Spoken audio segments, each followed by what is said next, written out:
and good evening, and welcome to another edition of the Big High School Sports Show here on 98.9 WXCO.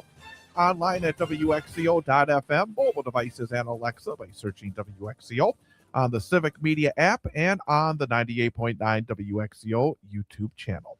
I am Chad Holmes, joined by former Wausau West hockey coach and current athletic director BJ Brandt. What can you tell us about all these games next 2 days? Are they all going to be played? They're currently scheduled. That's what I can tell you. I think you've seen some districts have come out with some cancellations here. Some have specifically said that after-school activities are canceled, and others have left it, I think, open for some choice or people to make the decision. So I think each district will do something a little bit unique to them and try to get some events to happen. It'll be interesting. I mean, even in my current role, I don't know what's going to happen on Friday. There's a lot of time between then and now. Well, we got a lot on the plate here tonight as we have three guests joining us. Coming up at 6:15, we'll be joined by a member of the third team that's always out there. We always talk about the two teams that are out there, and there's a third team. That's the officials. And Matthew Kleinhans, who's a basketball official, he works with you over at West, and you made the suggestion that it would be a good idea to find out a little bit, because we don't talk about it until we start complaining. Matt would probably feel the same thing about that whole profession. But the thing is, that's the thing. But I think there's a lot that it would be, it'd be an interesting thing to look into. Yeah, Matt and I were talking in the office, and we talked about that a little bit. And he said, you guys should have an official on there. I was like, gosh, I'll throw that to Chad. I love that idea. So it'll be good to talk to him and get that perspective, because to see how things have changed. He's officiated for a long time and helps out in different ways and educational ways too, to get new officials into the game and keep them there. So it'll be fun to chat with him a little bit. Then at 6:30-ish, we'll be joined by Marathon girls basketball coach Jeff Schneider, and they come off a massive win last night, beating Assumption for the first time, I think, in a number of years. So I'm sure he'll be very happy to talk about that. And then at 7:06, it's our student athlete guest from DC Everest, hockey senior Cole Van Slyke. And they had a interesting game last night as well over in Chippewa Falls that went right down to the final seconds. And unfortunately, the Evergreens came up short, but they've still been playing some pretty good hockey recently, and they're right there behind West and Spash in the WVC. So those are our guests coming up. Let's try to get a few minutes in talking some basketball before we bring in Matt Kleinhans. Start with the Valley. Wisconsin Valley Conference, Marshfield still leads the way. Marshfield and Everest 1 game back. East 2 games back. West and Rapids are looking for that first win. And Marshfield did some good things again. And I think the game that kind of jumps out is Saturday, because we saw them Friday. They went to Wausau West and they beat the Warriors 55-39. Solid effort. I think they came in, they took care of business. Then they went over to La Crosse Saturday. I think it was a day game, if I'm not mistaken. And they faced Kaukauna. Undefeated Kaukauna, and Marshfield went over to the La Crosse Center and won 69-53. I was thinking that maybe this Marshfield team wasn't quite at the levels last year. They're starting to look like they're going to be again dangerous. I mean, I watched a little bit of the game on Friday, and then I listened to it as I went over to the girls' hockey game. But just listening to the broadcast early on, Marshfield couldn't miss. I mean, they were everything was, especially everything was going in the bucket, and for them to go to Kaukauna and beat an unbeaten Kaukauna team is just an outstanding win. They went to La Crosse. I mean, it's 2-2 is hard. They played probably 2 basketball games in 17 hours there, and you look at it and for them to, I mean, it's a significant margin of victory too. So it wasn't just a good game. They beat Kaukauna. DC Everest stays hot. They're now 12-2 overall. They're 3-1 in the conference. They rolled over East 93-66 on Friday, and then Everest knocked off Merrill last night 73-49. Kate Felch had a couple of big games, 20-24. Luke Honor 18-16. You have Vander Truax there, and of course they have other players that have already shown they can score. This Everest team right now is winning, and they're winning by, again, significant margins as well.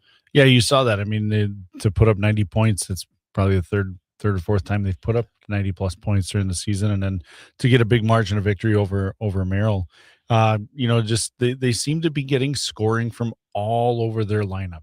As we talk to coach, when we talk to them, like they're able to get scoring at different spots in the lineup, and that's key because as coaches are really intelligent, especially as you get to this point of the season. You've got enough game film where you can get some tendencies. So for them to continue to this push, they're going to have to probably rely on different people, different nights, and those guys have shown up every night. Let's touch on the Great Northern Conference as Marathon continues to pull away. They are 8-0 in the conference, 4-game lead over Edgar, Assumption, and Auburndale. Newman 3-5, Stratford 1-7. Marathon lost for the first time last night. But again, I talked to coaches, and I know that you talked to plenty of coaches as well. They faced a bigger school, a very good school, Mosinee, and they lost 71-55. For a team like Marathon, again, if you want to just go undefeated, you don't schedule that game.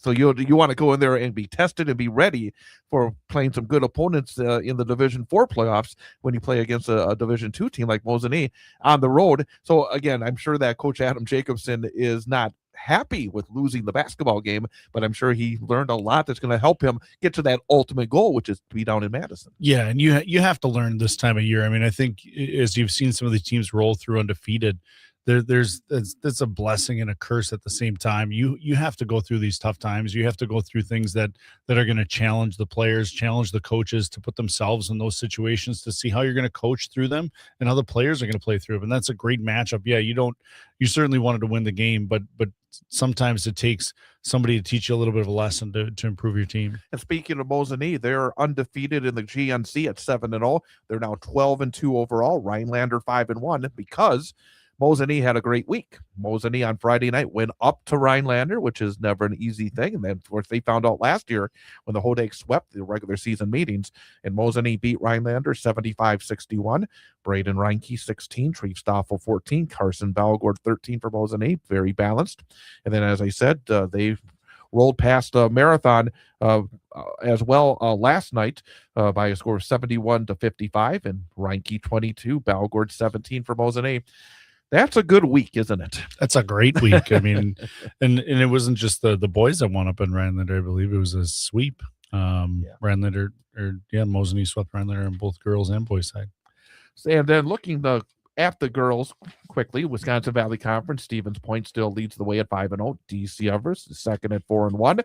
Rapids 3-2, Marshfield 2-3, West 1-4, East 0-5, and Stevens Point just again. I think they're going to get their test in the non-conference right now. They rolled past Rapids on the road, who's the third place team. They were tied for second going into the game last Friday, and but Everest being 4-1 in the conference, I found it interesting for Everest. They had a nice win against Wausau East 60-30 on Friday. Then they faced La Crosse Central on Saturday, lost 63-32, but that is the number one ranked team in the state. So again, for DC Everest, you're seeing some of the building blocks, I think, over at Everest. They had so many good years in girls basketball, had some down years, but it looks like part of it is being in a down conference. I think we can be fair that right now the Valley is not at the level outside of Stevens Point that it was, but you do see, I think, again, DC Everest starting to at least take advantage of that and starting to rebuild. Yeah, I mean, I think when you go down to, and play La Crosse Central, which is a powerhouse program right now, I mean, yeah, the score is wide, but they learned a lot. They play the game at a different pace. They have to think at a different pace. So to come off and compete in that game is going to teach those girls lessons for years to come, because knowing how young they are. Merrillwood South, Stratford is in first place at 9-1. Assumption and Marathon 7-2. Auburndale 7-3, Edgar 4-5, Newman 2-7. It's been a bit of a roller coaster week in that conference because it started with Assumption handing Stratford their first loss, 43-35 on Thursday of last week. But then last night, big win for Marathon, 50-41 over Assumption. So that means that Assumption and Marathon are 7-2, both in the conference title race. Stratford 9-1. I think Marathon gets another crack at Stratford before the season is over. And if I'm not mistaken, it's in Marathon's. I got to double check that. I don't want to say anything and be wrong. I'm sure Coach Schneider will know for sure. But I mean, Marathon 12-2 now. And I mean, there are certain games that you think you're going in the right direction. Over the last couple of years, Marathon has been building slowly. We talked to Miley Halke. I mean, she had started as a freshman and went up and had some bruises to show for it. And they had some young players who have grown together. And then you get this kind of game that kind of says, okay, this is the ultimate validation, isn't it? Yeah, I mean, it's kind of, have we arrived yet or not? Where are we at? That's what I was trying to say. It's a great test. And they showed up for the test and obviously passed, and I think it creates some action at the top of that conference to be in the fight for the conference championship. And Chad, it looks like they go to Stratford in early February. So there you go. So obviously a big opportunity again for Marathon. And then GNC, you got Mosinee undefeated, just like their boys, the top of the conference, undefeated 8-0. Medford second at 5-1. Rhinelander third, followed by Pines, Lakeland, Tomahawk, Merrill, and Antigo. And you mentioned that Friday was a good win for Mosinee against Rhinelander, 54-39. Peyton Jershely 25 for Mosinee. And again, we talked to the coach earlier in the season. They have been doing really good work in the conference. They've been tested in the non-conference. And again, they got to feel pretty good where they are. I think, again, beating Rhinelander is a good piece of work in their conference. And now I think we talked earlier, their non-conference schedule is tough from beginning to end. They still have some other tough non-conference games coming up, but Mosinee in a pretty good spot. Yeah, I mean, you got to think they're in the driver's seat at this point. Medford's only played 6 conference games. They've got basically a 2-game lead. Mosinee has a 2-game lead in that conference right now, undefeated in conference. They probably have a lot of confidence when it comes to the opportunity to earn another great Northern Conference title. We'll try to talk a little bit more on the basketball side, look ahead at some of the big matchups later in the program. But coming up a little later in this hour, we'll talk girls basketball with Marathon coach Jeff Schneider. But coming up next, we're going to talk some officiating, as basketball official Matt Klein-Hans will be joining us coming up in 1 minute. Back in 1 minute here on the Big High School Sports Show on 98.9 WXCO. We are the NFHS. That stands for the National Federation of State High School Associations. But really, what we stand for, together with the WIAA, are the 178,000 high school sports students in Wisconsin. And so we stand. We stand for the runners, soccer and basketball players. We stand for their coaches, administrators, and officials. We stand for the swimmers, football players, and wrestlers. We stand for the golfers, softball, and volleyball players. We stand as the national leader and advocate for high school athletics and all who participate in them and make them possible, because it is our purpose to ensure that high school students get to play, perform, and compete together. To learn more about who we are and what we stand for, visit nfhs.org.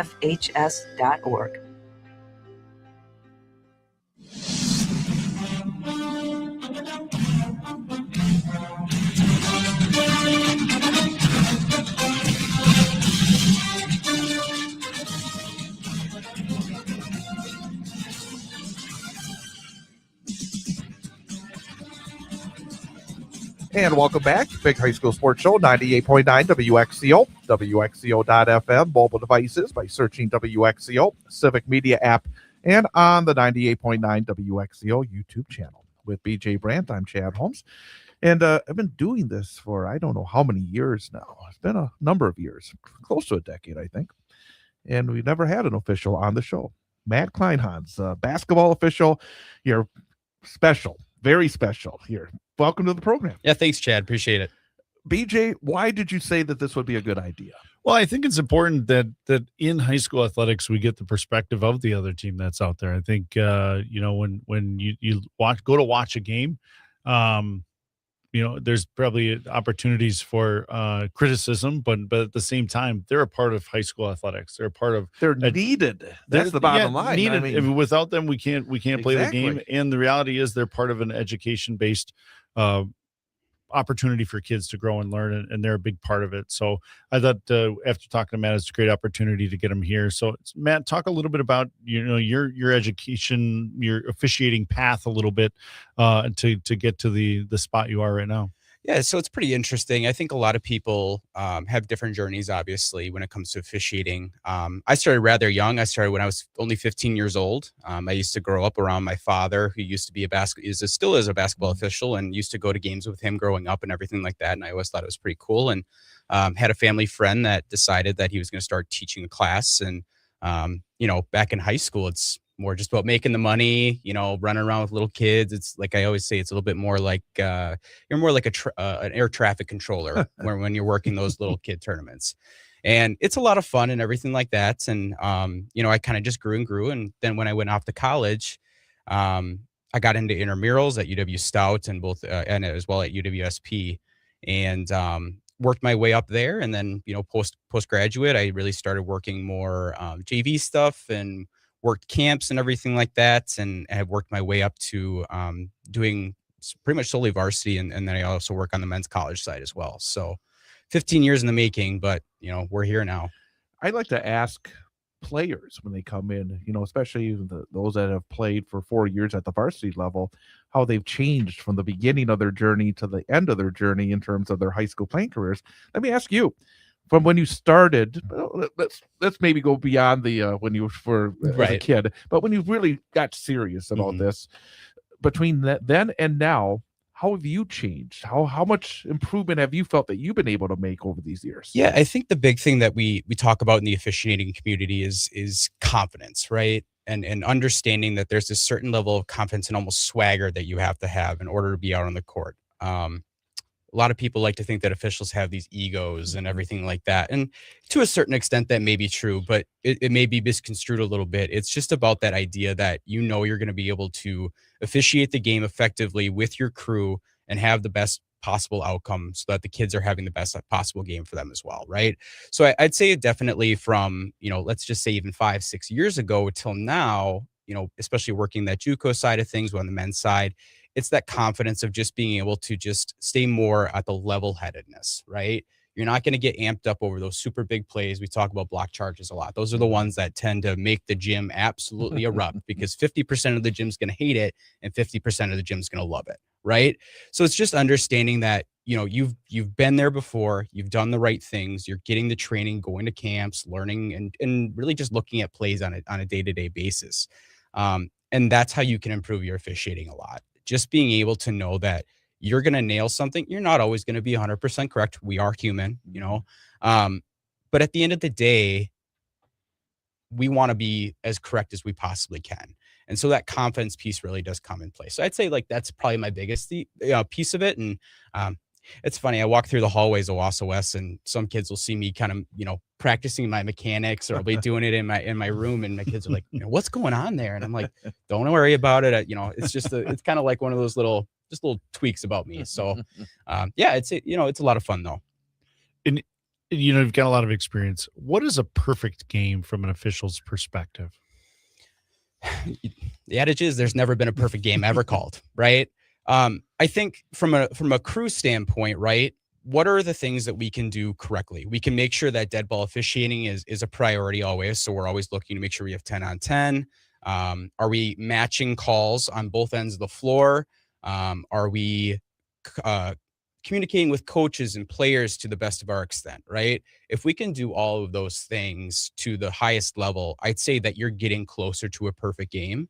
And again, like I said, we're human. We're never going to get anything 100% correct. But that what coaches have always said, we've had coaches come into association meetings and things like that. I think the big thing that they just want consistency, right? Whether that be from the communication standpoint or be for the play calling standpoint. I think the really important thing is just like, if we have a block on this end, let's just make sure it's a block on this side. Or if we have a player control foul on this side, let's make sure it's a player control foul on this side. It's just there's got to be some parallels where both coaches can agree that everyone on that crew is on the same page. And I think that puts us closer to a perfect game. But again, it's never going to happen because wacky things happen throughout a basketball game. Who, in order to get better, is it all within yourself and your crew? Do you have people that work with you, whether from the WIAA or other organizations? Because I think that people want to know that, hey, you don't just show up and then go away and then show up again and go away. Is there any feedback? Is there anything that helps officials get better at their craft? Yeah, I'd say there's definitely two major ones. And the first one I've talked about a little bit is camps, right? I go to at least 2 camps a year, whether that be a clinicianing or I attend a camp from the college perspective or from the high school perspective. And those are typically held throughout the summer or even early fall. And those are really important for you to get feedback from officials that have been there before, know the processes, and can give you the feedback in real time. And a lot of these camps are starting to get a lot more high tech with things. They'll record a full game. I'm on staff with a set of clinicians. There's 12 to 14 of us. And so what ends up happening is you'll have two clinicians on a court. A game will finish, one clinician will stay, and then the other clinician will go with that crew, watch the film, talk about things. How can we get better? How's our positioning look? Is this play called matching this one or the other, right? So I'd say camp is definitely a big one. It does cost money. And I think that can be a turnoff for some. But at the end of the day, if you're looking into perfecting your craft, it's worth the investment. And then the other one is obviously associations. We have 2 to 3 in this area. We have this Central Wisconsin Officials Association, which is really based out of Wausau, but kind of extends down into the Point Rapids area. We have another one based out of Medford, and then we have another one that's close by, the Wisconsin River Officials Association, which is a little bit more based out of Mauston, kind of Wisconsin Dells area, but we do collab with them quite a bit. Obviously, there's some over in the Big Rivers area. There's some over in the Fox Valley. It's kind of just all those things. But essentially what it really is about is that brotherhood of officials, right? We come together at least once a month. We talk about plays. We talk about things that the WIA is talking about, especially that first meeting of the year is what are the points of emphasis this year so that we're all on the same page. And we discuss. These meetings can take up to 2.5 hours. And it's just a bunch of people talking about something that they really love to do and trying to get better. And I think that those are the big things. And when you start to do that, you start to network and gain mentors or people that you want to work with. And I think that's the really great thing about it. And we try and do camps for even high school students. I know just this past year, we did a camp over at Colby High School. The Colby, Colby head coach had reached out to the CWA and wanted us to do a camp for the local high school students, as well as just anybody in the community that wanted to do it. And we had a great turnout. I'd say there was 10 to 12 people there, and it was fantastic. So it's great to get young people into it because obviously, as we know, officiating is not getting any younger. And we need younger people to replace those that are going to be retiring in the years to come. So it's really important and everything like that. Yeah, to the point, Chad, we're in the Wausau School District. We're looking at implementing an official licensing program, an official licensing class where the kids are going to have the opportunity to become an official WIA licensed official in multiple sports. So I think, to grow that side of things, I think is really important. Matt, somebody shows up to the gym, they watch a game. What is something they don't know or wouldn't know about an official or that you guys go through to prepare for that game? Yeah, the communication leading up to it is a huge part of it, right? We're not just showing up to the gym and saying, all right, we're going to ref this game, guys, and we're going to just do the best possible way. No, it starts 2, 3, 4 days in advance, sending out an email to your crew members saying, hey, we're going to be here at this time. We're going to reach out to game management. We're going to say, hey, we're going to be here at this time. And as soon as you get into the higher levels too, you start having those conversations even before you even reach there. So it's, hey, Chad, I want you to talk about this is what I want you to bring the pregame. I want you to talk about what are 3 things that the center official has to work on tonight. And we start to run those dialogues when we get into the pregame. So that way we're not just sitting there with nothing to really talk about, right? We talk about the referee, we have a U1 and we have a U2, right? But what qualities makes a referee, right? So someone that we always say is, how can you make your qualities more of an R quality? And by doing that is before the game, I watch film. I try and watch, what does maybe the offense or the defense look like? So that way we can prepare. We were just at Columbus Catholic last night and they run a press. Someone that doesn't know that very much wouldn't know that. So it's like, okay, how can we prepare for that press? And just watching plays and how we interact with coaches, things like that from the past. How can we work with them better? And then obviously the pregame and then going into the game as well. It's really important that we just have a really clear and concise plan as to what we want this game to look like from a crew standpoint.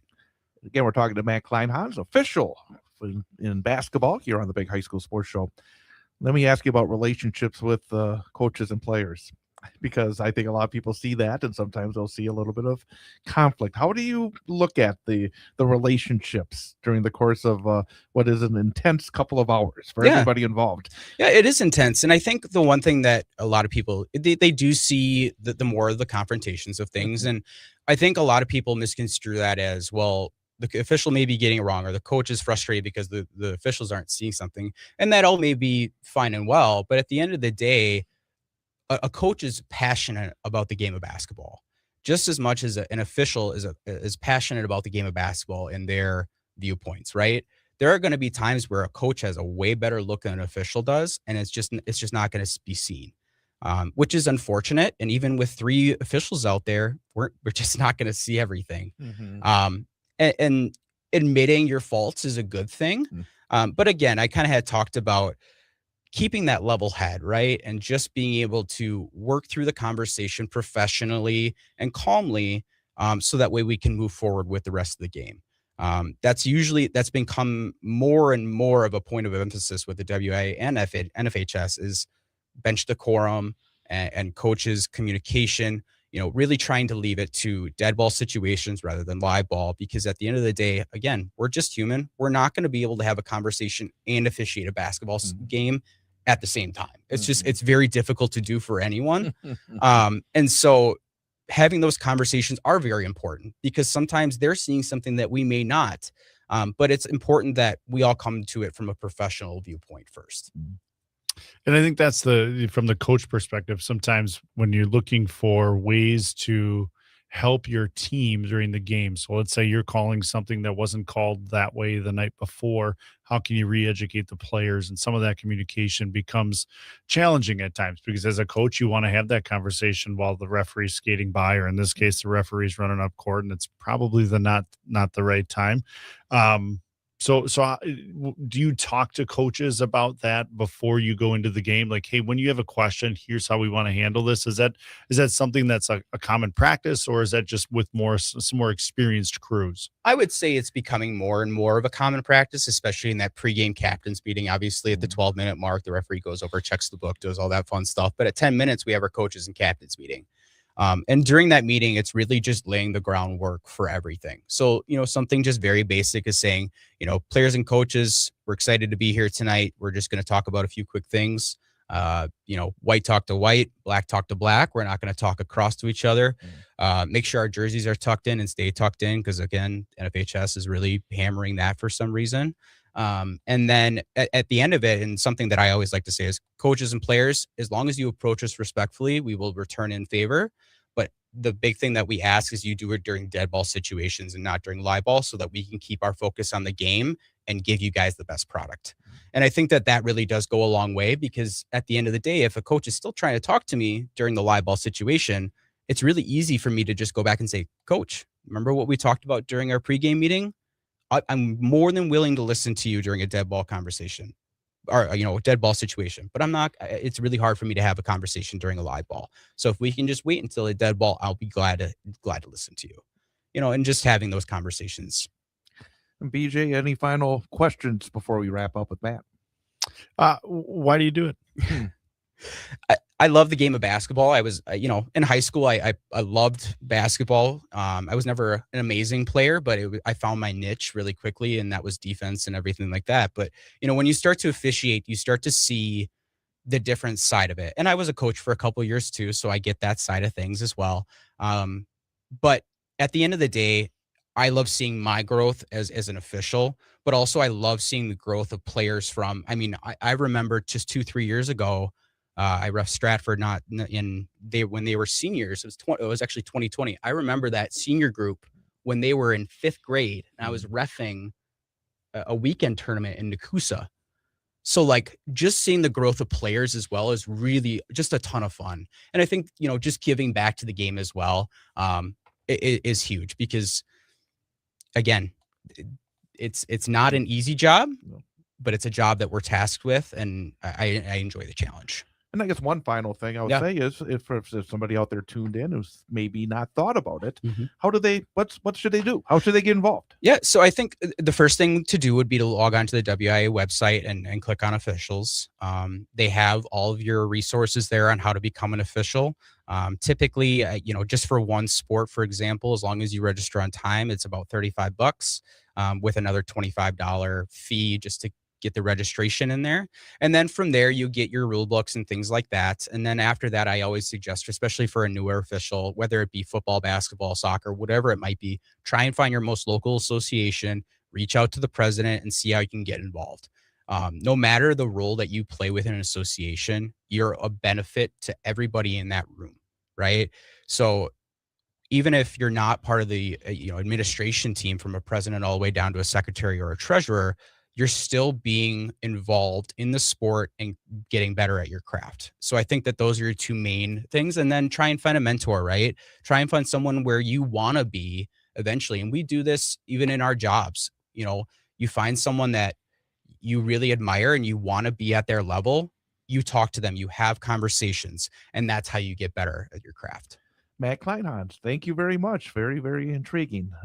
Great to hear about your experiences, and continued good luck in your career. Yeah, thank you, Chad. Thank you, BJ, for having me on. Absolutely. We're going to take a time out. Then coming up again at 7:06, it's our student athlete guest, DC Everest Hockey senior Kovan Slike. And coming up next, it's our coach guest for this week from Marathon High School girls basketball coach Jeff Schneider. That's coming up here on 98.9 WXCO. Are you an enthusiastic sports fan? Want to have fun and get in on the action? Heck yes, that'd be awesome. Have great attention to detail? Want to stay active? Definitely. Want to give back to the student athletes in your community? Obviously, yes. Then you'd make an excellent high school sports official. We need more officials in Wisconsin, because with no high school officials, there are no high school sports. Sign up today at highschoolofficials.com. A game without a crowd is just a scrimmage. A performance without an audience is just a rehearsal. Without your presence, high school sports and the performing arts aren't possible. Ensure that these essential extracurricular activities continue to enrich the lives of students in Wisconsin.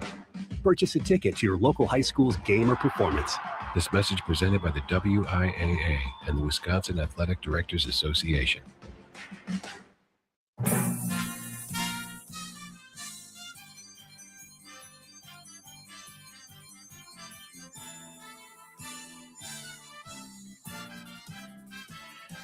It is the Big High School Sports Show on 98.9 WXCO, online at WXCO.FM, mobile devices and Alexa by searching WXCO, and on the Civic Media app.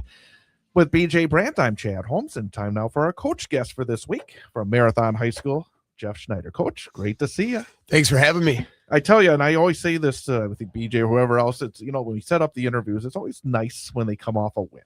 But it's not a guarantee because we usually set it up early because normally there's a Tuesday night game.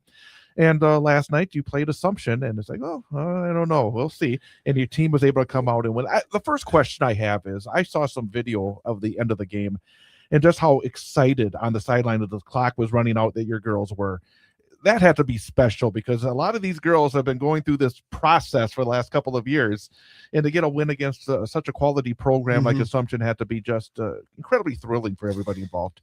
Yeah, well, thank you. And I really appreciate every time you have me here. And yes, I have been here after a loss I know. a few times too. So it does feel great to that we got to defeat a quality team last night in Assumption, one of the better teams, better programs, super well coached, and have had, tremendous success, and for us, we've been talking a little bit about history this year that, our program hasn't done some things like defeat an Assumption team in a number of years. And we were looking back, we know we beat them once in 2018. And I think we got them once in maybe the COVID year in 2019-20. But it's been a while, and it just, that felt good. And I we do talk about that a little bit. We try to not focus on the end result all the time, but at the same time, the process. But boy, it feels good after that. And I think that's what you saw a little bit in that excitement of, boy, this was pretty cool. This was pretty historic that this hasn't happened in a while. So when you look at this season, Coach, how do you gauge it? What are your benchmarks? So you see, 24 game regular season. How do you chunk that up to get your team ready for the playoffs? Well, I think the number one thing is we want to just keep improving. And, the coach cliche is you want to play your best basketball at the end of the season. But in order to do that, you have to talk about that, and you have to have that as a, I think you have to believe in the process. And the process is, there's going to be some ups and downs. And, for the most part, you're not going to win every game, and you're not going to play well every game, even when you do win. So, we've had those things, but we've come back to, we've called it culture. This is our first year. We've called it culture. In the past, we've called it standards. We've called it, expectations, whatever.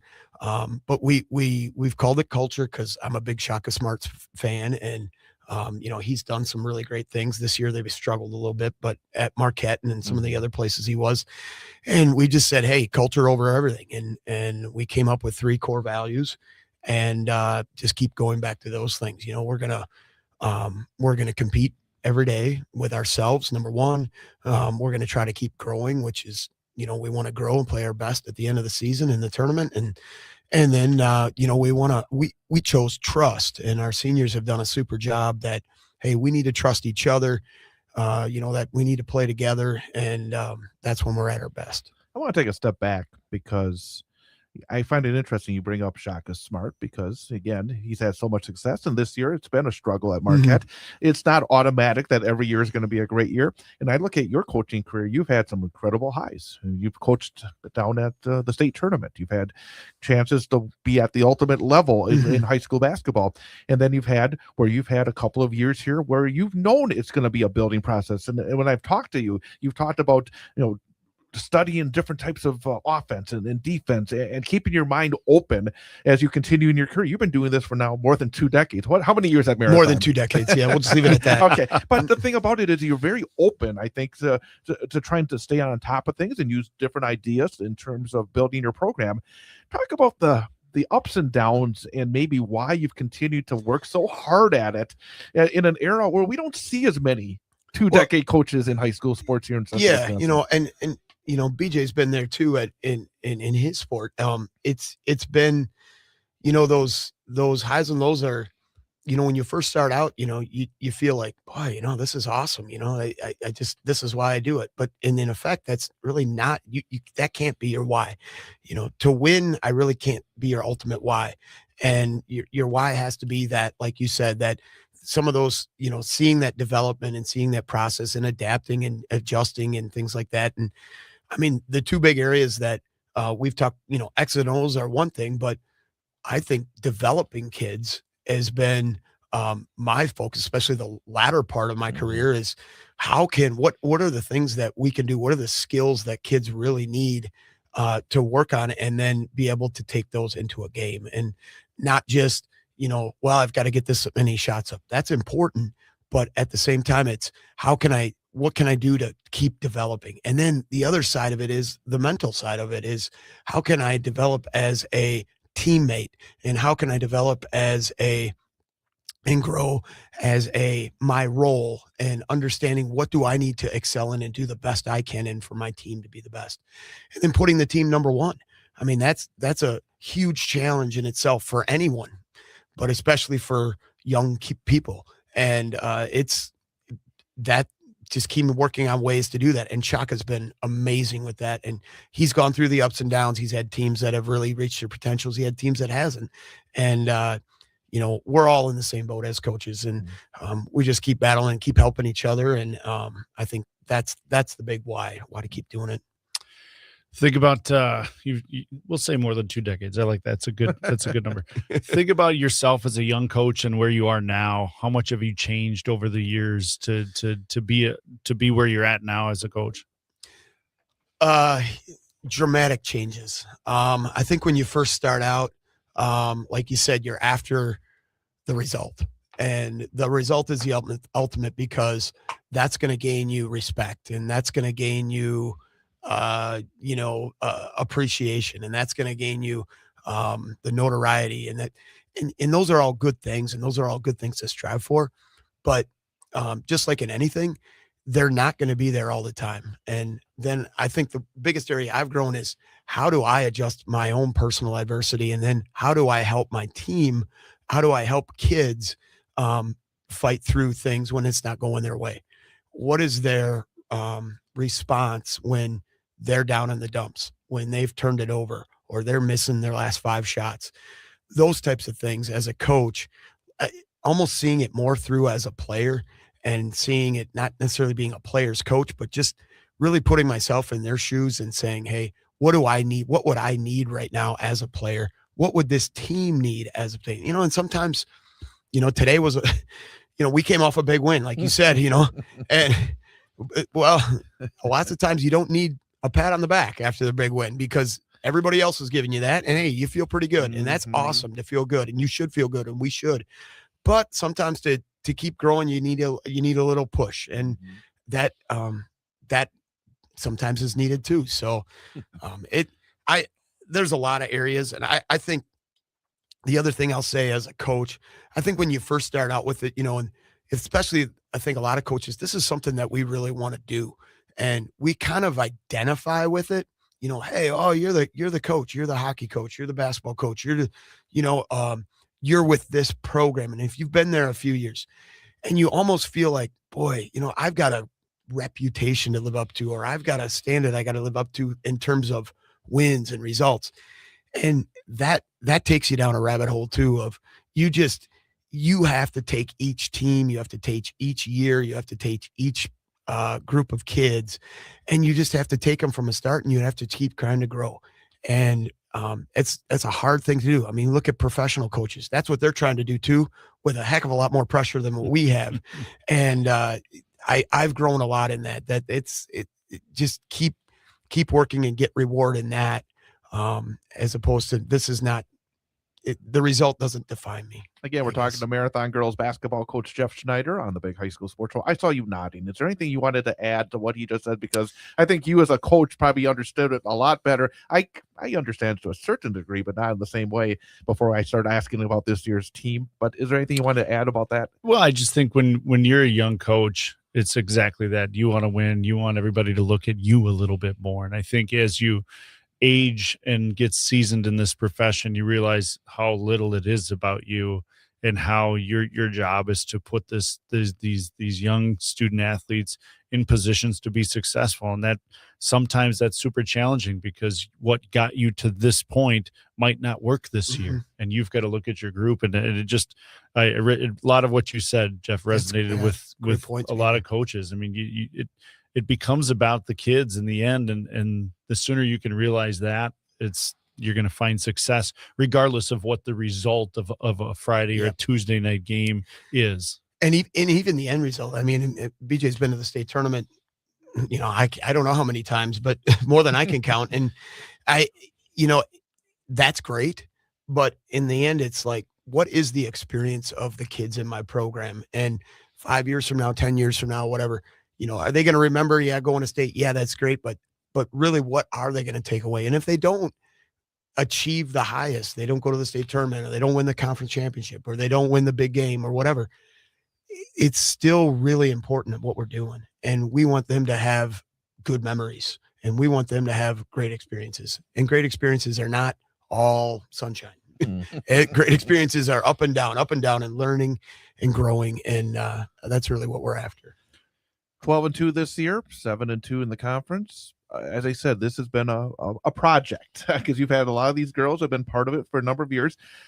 Are you at all surprised that you're 12-2 at this point? Or did you see this coming at the start of the season? Yeah, I would say both, and that's a bad answer. But pleasantly surprised that, yes, we've been able to come out on top of some pretty good teams, especially in Auburndale and Assumption, and compete with some really good teams. But not surprised that we're doing it. I don't know if that makes sense, because when you come into it, we do have experience. We had experience coming into this year. We had 4 seniors that 2 of them were returning all conference players, super leaders, lots of varsity experience. Emma and Miley have just been awesome in terms of taking this team, and it's making it their team and holding it to our culture and our standards and all those things, and keep growing. And it's not easy, and they've accepted that it is going to be messy sometimes, and they're just going to keep fighting through it. And I think that's shown on other kids. So I'm really excited and happy for them, but also not totally blown away, shocked that we're in the position that we are, and we've set ourselves up to be in a really good spot. Now we want to keep growing, and we want to give it our best and see what happens down the end. Looking ahead here, you're on the road. You get a couple whole games in a row here. Talk about what the rest of the season is and maybe what your goals are on the second half as you enter it. Well, we get the second time around with Assumption, who we just had, and then the other team, Stratford. So keep growing in other games so that we can hopefully put our best on the floor that night over at Stratford to compete with them. And then every team we play is especially in the Merriwood South is super competitive. We went to Newman last week, and they were tremendous. The effort they gave, and they made some shots, and it was a really good basketball game. We have not played Edgar yet because of the weather, but we have to battle them twice, and it's always really tough with them, and they're getting better and improving. So I think just taking it day by day, working, what can we improve, get a little bit better each day, know that it's going to be still up and down. And hey, if we're fortunate to come out on top in more of them, that's great. If we're not, we'll take it, and we'll move on the next day and approach the postseason then with hopefully our best. You got 3 players in double figures. You got a couple of others who are pretty close as well. It looks like, frankly, last few years, you've had some trouble at times putting the ball in the hole. I mean, offensively, it looks like your offense is more efficient this year. Would that be fair to say? I think that's a great point, Jed. We've for the last few years, we've tried to play with what we call pace. So we want to get the ball up the floor, and we want to get people shots that they feel confident in taking. And I sometimes wish we had a shot clock. That's a whole nother discussion, but because I really like that when we do have ball movement and we do get a good shot, that we are aggressive and we take it. And I think kids have been doing that, made or miss. And that has shown. And we said at the beginning of the year, Emma and Miley have been great about, if one kid scores 15 or one kid scores 20, that's great. But then we have kids that score 8, or we have kids that score 10, and we have kids that score 5. There was a couple games where I think Emma had like 18, and then we had 5 or 6 other kids between 5 and 8 points. And that's just the ultimate balance. And I think that's what really good teams do. So this group you've had and kind of grown with them, what are you most proud of that they've been able to do so far in their careers? I guess number one, I'm proud that they have continued just great effort, trust, and belief. And they've put in a lot of time. They've put in a lot of, just work, whether it be physical work, mental work, culture work with our team. And that's what makes me so happy that when we do have the results that we want, and that, people look at you and be like, wow, awesome. You got that big win. That makes it, I feel so good for them because they have earned it, and they've trusted that, and they've gone through, like Chad said, years, and we've come up short a lot of times and played some really good teams and have not been as competitive as we wanted. And now it's just so great. So I really appreciate that. The other thing I appreciate is that I think we have Wausau West hockey is the ultimate, I think. But as far as girls basketball, I really appreciate that our kids do value that we have a decent amount of kids that are playing. We're usually in the mid-20s of numbers of kids, and our older kids, and especially our seniors this year, have done a great job of being good leaders, being good mentors, being good models too. to our younger kids, like showing up every day and working hard and being a great teammate and knowing how important that is. And I'm just super appreciative to our 4 seniors. They all have, a little bit different roles, and they've accepted that, and they've done that, and they've done a super job. And the seniors we had last year too, we had 8 seniors last year, which is pretty rare. And they were all tremendous at that too. I want to ask you about one of your juniors. I know BJ always likes talking about it as well. Coaching your daughter. I mean, you've done this for such a long time. You've been a coach. It's not a case where you decided to coach because your daughter was part of it. I see, you see that sometimes, but you've been a coach and now you have a daughter who's part of your program. What's that been like? It's been super rewarding. It's been made me, I think it's really helped me become a better dad.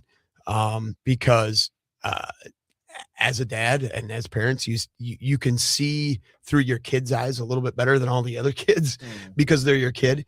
And I've seen what she experiences, which is similar to what other kids are. And I think it's made me better. I think it's made me a better coach. Maybe understand what does the team need? What does a certain kid need? And what does she need? And I'd say that's been super rewarding. But like any parent coach, it is super challenging. We go home, you've got to be a parent and you've got to be a dad. When you are at practice, you are the coach. And I've probably swayed a little bit more to the other extreme of, boy, I'm pretty nitpicky with her a little bit more than other kids sometimes, which to a fault sometimes isn't the best for her and for the team. So it's a learning, it's a process, but I'll tell you, I won't have it any other way. I love it. I love her competitiveness, and I love how she competes, and I love how she wants to just do whatever it takes to win and for us to be the best we can. So I'm super appreciative of that. We've only got about 2.5 minutes to go, so I just want to, because we have a hard break, but BJ, anything, but we want to make sure we get anything that's really important on top of your mind. Well, I could sit and talk with Jeff for a long time because there's a lot of parallels between him and myself, and I think about the lessons and how do you teach beyond basketball with your group? Well, I think it comes to your culture. I mean, that's really what life is, and that's the beyond basketball part or beyond the sports part is, what do you want your kids to take away? And I think number one is that this is hard. What we're doing is difficult. It's not show up and it's going to be great every time. And that is not just the winning and the losing. That is your own personal, how you play, how your team plays, and then how you fit within a group. And that's going to take them to their job.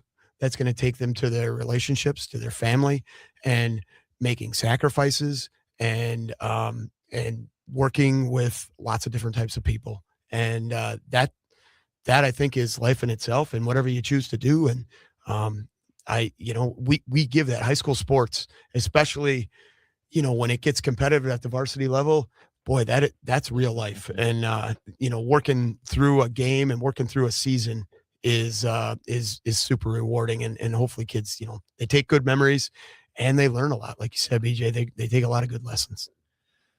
About 1 minute to go. I'm trying to think of a quick question to ask you. Does it feel different now going down the stretch, having the success you've had? I mean, because the winter sports season is a long season. Yeah. And I imagine that gives you a little more juice coming down the stretch. I mean, you said it. I mean, it's not all about wins and losses, but at the same time, it does have to add a little juice, doesn't it? It does. And I feel really, really happy for our kids to they've put themselves in a good position they've competed with teams, came up short a little bit, but at the same time have had some super wins, super efforts. And just no matter what happens, just it's exciting, and that is hard when you get to January and maybe we're not probably going to compete for the conference, or we're not going to get a great seed in the tournament. It does come down a little bit, but these kids deserve it, and they're there, and they have put themselves there. So that's what it makes me super excited and happy for them. Kids deserve it. But I will say, because I remember when you first started, I remember back, I think maybe it was your first year when you played Weinkauf and Newman back in those days. You deserve it as well. You've been a lot of good coaches. Coach. I mean, BJ's here's one, but so many good ones, Tom, that we've had in our area. You've gone through it all, but so many good coaches, multiple sports. Just it's awesome. The type of people we have around here. Thank you for joining us. We'll be back after the news.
And welcome back. It is the Big High School Sports Show on 98.9 WXCO, online at WXCO.FM, mobile devices, and Alexa by searching WXCO on the Civic Media app, and also on the 98.9 WXCO YouTube channel.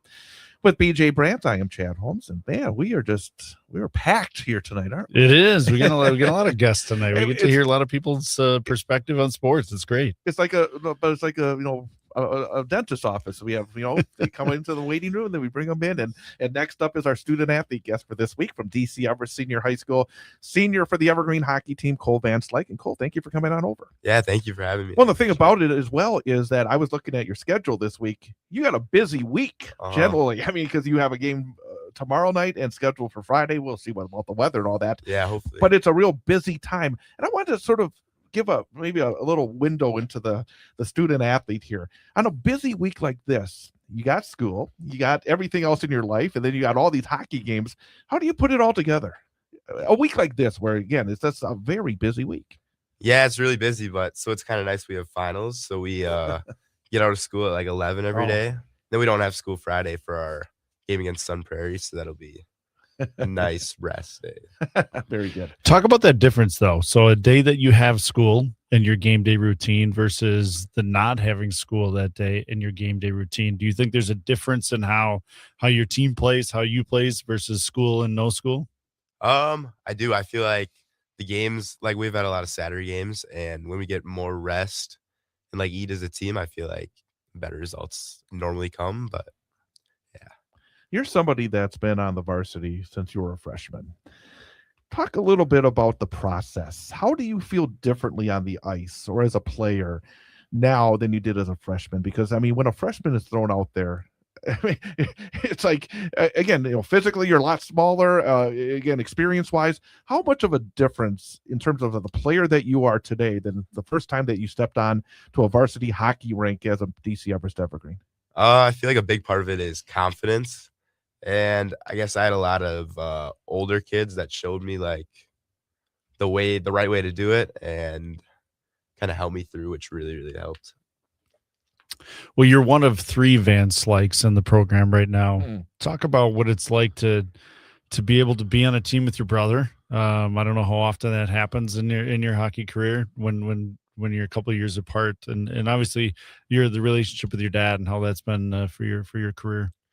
Yeah, playing with my brother's pretty cool. There's been a couple of times we've almost had a Van Slyke to Van Slyke, but not yet. But yeah, playing for my dad's really cool. I try to embrace the last couple games. And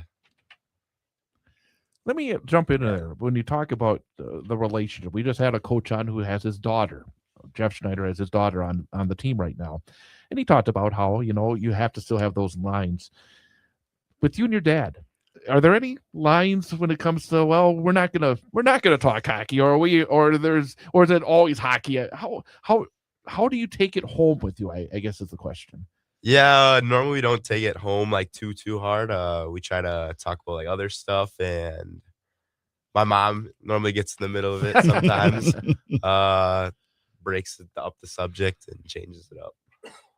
How is that balance though? Because you can say as much as you want to leave it at the rink. Is it hard to leave it at the rink, or is that just it? Like, hey, Dad, I'll talk to you about it when I get to the rink.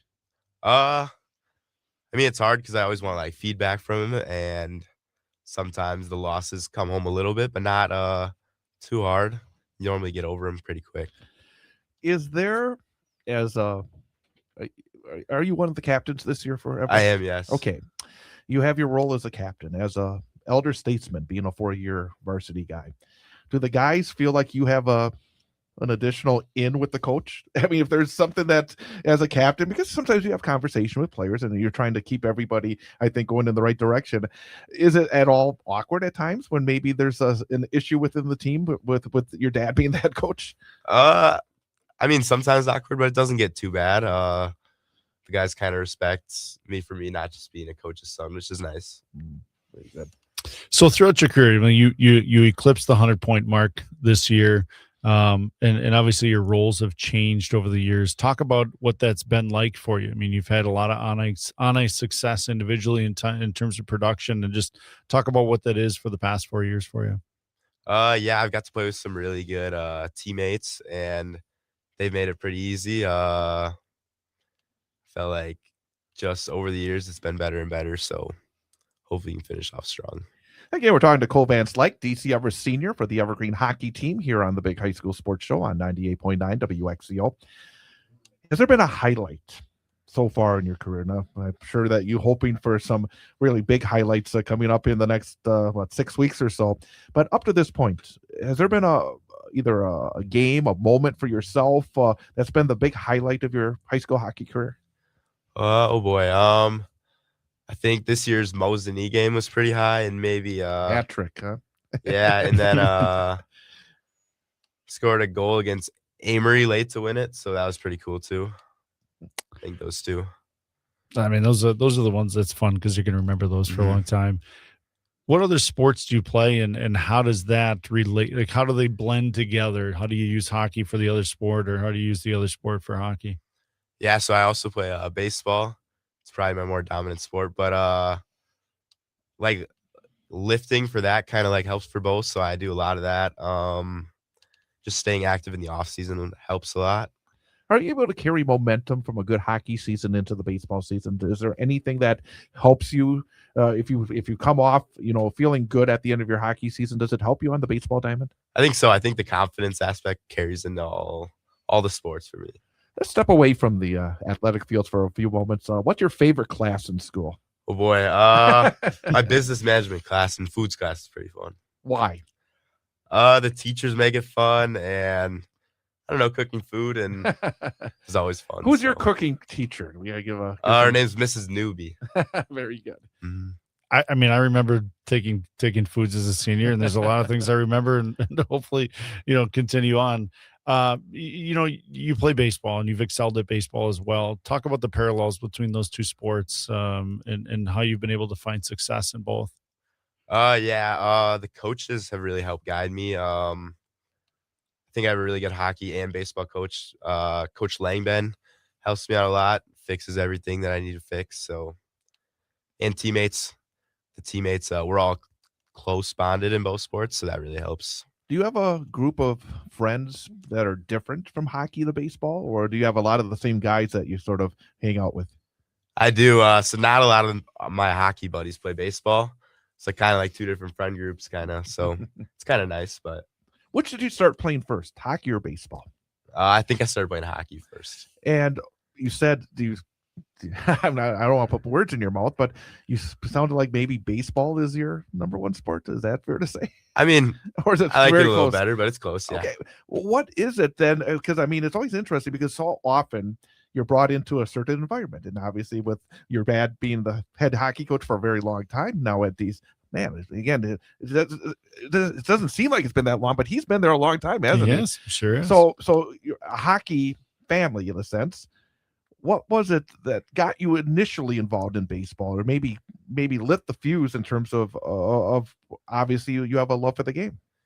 Yeah, I think it was my sophomore year playing baseball. We had a really good team, I guess. Like a lot of the teammates I really liked, and it helped. And then I found success in that sport and just had a really, really fun season. So I kind of carried that into last year and hopefully this senior year too. And what position do you play in baseball? I play catcher. What are your plans beyond? Like you obviously have had continue to have a really good high school athletic career. What does the future in sports look like for you? So I'm attending UW Eau Claire to play baseball. Not sure what I'm majoring in yet, but that's the plan so far. It's a wonderful university. I hope so. That's where I went to That's school. where Chad went. I know it is. Like, I got to tell a real quick story because last night I was in Eau Claire for the hockey game. And it was a cold night. It was a cold Tuesday night. And back in my senior year at Eau Claire, I'd have to cross the bridge. I'm sure you've crossed the bridge already visiting Eau Claire to get to the communications building. And I'm thinking last night, I wanted to go over there because I had a shift on the student radio station from 9 to midnight on Tuesday nights. And so on a Tuesday night in January, I have to walk back and then back up the hill to get to my dorm. But I said it was too cold last night. I didn't want to do it. But so I do congratulate you and welcome to the Blue Gold family. Thank you. I appreciate it. Real quickly, before, again, we maybe talk a little bit more about the hockey season, finishing it up. when you do have some time to get away from it all, what do you like to do? What besides weightlifting, because we hear that all the time. They say that's what they do to get away from it all. We're gonna assume that you probably like weightlifting, so we're gonna say that. But what else do you like to do to get away from it all? I have a lot of friends that make it easy to get away. I like to play some poker. That helps. Oh man, Right up your alley, Yeah. Chad. it's a fun thing to do. Man, Eau Claire and poker. This guy, I like this. You guy like a him. lot. You like him. So you've obviously got a very large senior group this year at DC Everest. What's special about that group? What do you like about that group? I mean, we've all been playing together since we were just little, so we're all been super close. So it's nice. But it's been nice growing up with them and hopefully ending our career together. Talk about the season up to this point. I mean, we were talking before you came on the air last night. I think in some ways a microcosm of the year where you've been very close in a lot of these games. You've won some, you've lost some, you've had some number of overtime games. In the game last night that ended up in the 2 seconds or something like that, where Chi High was able to pull out a 1-0 win. How close do you feel like your team is to putting it together and becoming a very dangerous team coming down the stretch? I think we're really close. There's been a lot of games that we've lost by small margins. We could have a really good record if we could capitalize. So scoring's obviously a little problem that we have, but if we can get that correct, hopefully we'll be dangerous coming down the stretch. Yeah, I mean, I think you've been through this a few times. What's exciting about the playoffs for either sport, for both for baseball and for hockey? What's exciting for you? I just think the energy of everything, like the building when you're in there. Everybody, it's win or go home, winner, you're done for your career. So I think it's cool that we might have a shot to make a run in the playoffs this year. Who's your favorite opponent? Who's the opponent that gets you going the most? I mean, I would say West, but we have been too hot against them. So yeah, probably them. Is there a place that you like playing the most? Because Everest goes around the state. I mean, you play in a lot of different areas. Is there a venue that you found that you really enjoyed going to? I like playing in the Onalaska rink a lot. The Eau Claire rinks are always fun to play at. I think that's it. Yeah. Just talk about your career. Like you've had super success individually. You've started this game as a young kid. What has the game kind of taught you that you're going to pass on to the group that stays at Everest next year, and just what the game means to you? I think it's taught me a lot of leadership skills. I think it's taught me a lot of like perseverance. There's been a lot of ups and downs, so you got to stay with it and just keep pushing. Hopefully it'll go better. And yeah, it's been really exciting. Yeah. Tomorrow night you got Marshfield, and I'm always curious about games that are kind of like revenge games, because I imagine there is a bad taste in your mouth from the first meeting where you lost in overtime to Marshfield. I imagine you're going to want to send a little message tomorrow. Would that be fair to say? Yeah, yes, for sure. That would be. What are the keys right now? Because I think you touched on it. I mean, you've had ups and downs offensively.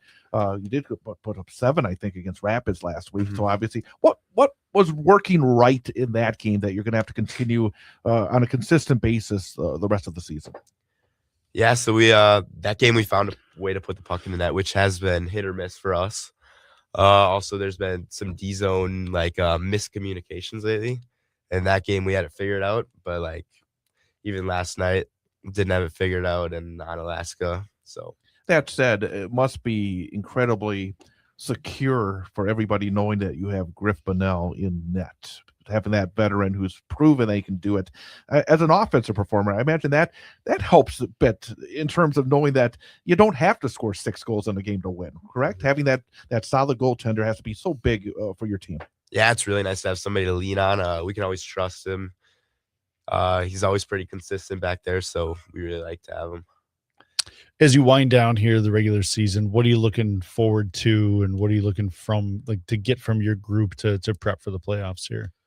Well, we like to go on like a little stretch before the playoffs, a little like win streak. Hopefully beat a couple better teams that we have circled on the calendar, I guess. So, yeah.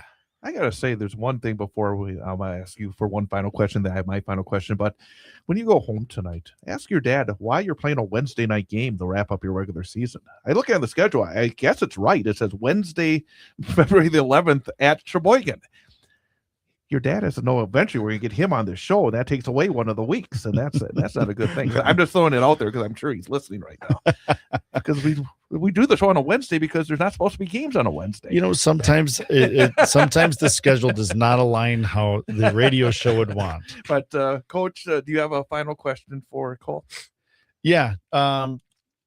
You've been a huge part of sports, and sports have been a huge part of your life. What are you gonna miss most?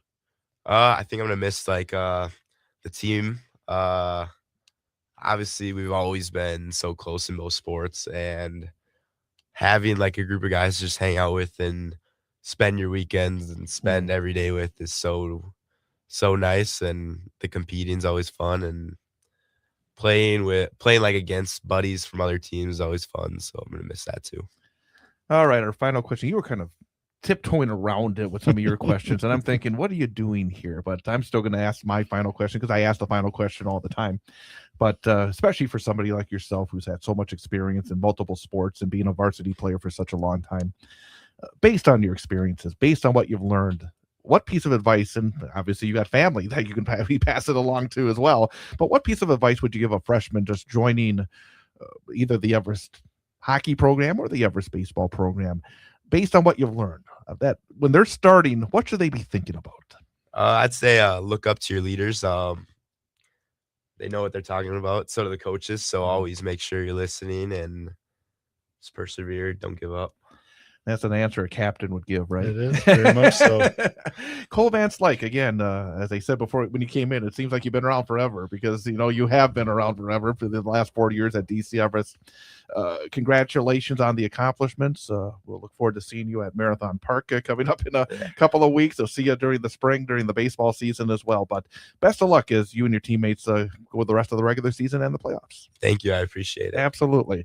That's Cole Van Slyke, our student athlete guest this week here on the Big High School Sports Show. We're going to talk some hockey coming up. Obviously, some big games coming up, and we'll discuss that coming up next as we continue here on 98.9 WXCO.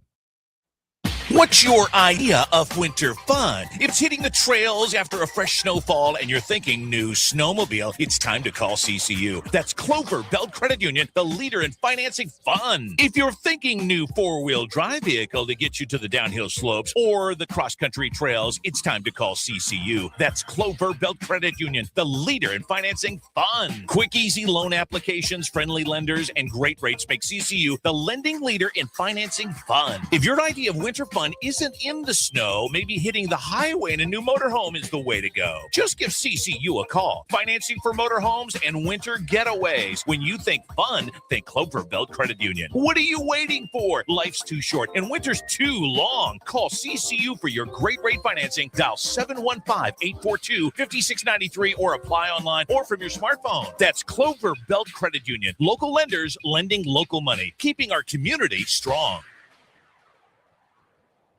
So, how are the kids? Well, Emily made the honor roll. Oh, good for her. Yeah, we're really proud of her. Tyler, on the other hand, though. What's going on? He's been moody lately, just feeling down and not like himself. Oh, we've been there. Nick was struggling last spring. He was so anxious and stressed. Really?